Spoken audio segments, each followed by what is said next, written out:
चलिए इतिहास की उस एक लड़ाई के बारे में जानते हैं जिसने पूरी हकीकत ही बदल दी।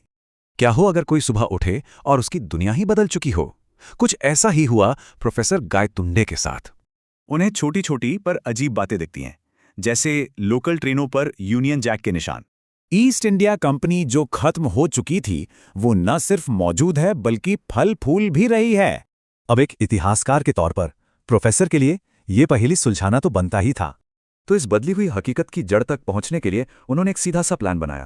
पहली 4 किताबें तो बिल्कुल वैसी ही थीं जैसा वो जानते थे, मतलब बदलाव आखिरी किताब में था। और फिर उन्हें वो पल मिल ही गया जहां से इतिहास की कहानी 2 हिस्सों में बंट गई। इस दुनिया के इतिहास में इस जंग का नतीजा बिल्कुल उल्टा था। सोचिए, बस एक लड़ाई का नतीजा बदला और इतिहास के 2 अलग रास्ते बन गए।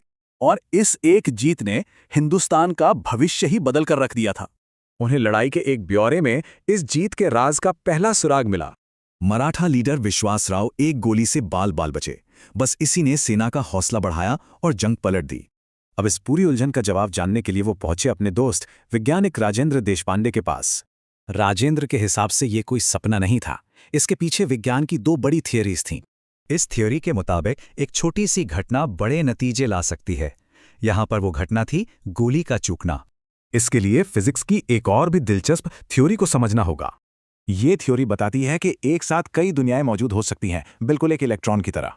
मतलब उन्होंने टाइम ट्रैवल नहीं किया था, बल्कि वो एक हकीकत से दूसरी में चले गए थे। और इसका ट्रिगर बना एक एक्सीडेंट। ठीक उससे पहले वो सोच रहे थे कि अगर मराठा जीत जाते तो क्या होता। तो ये 3 बातें मिलकर इस पूरी मिस्ट्री को सुलझा देती हैं। ये कहानी एक सवाल छोड़ जाती है कि इतिहास में ऐसे और कितने मोड़ होंगे जिनसे नई दुनिया बन सकती थी।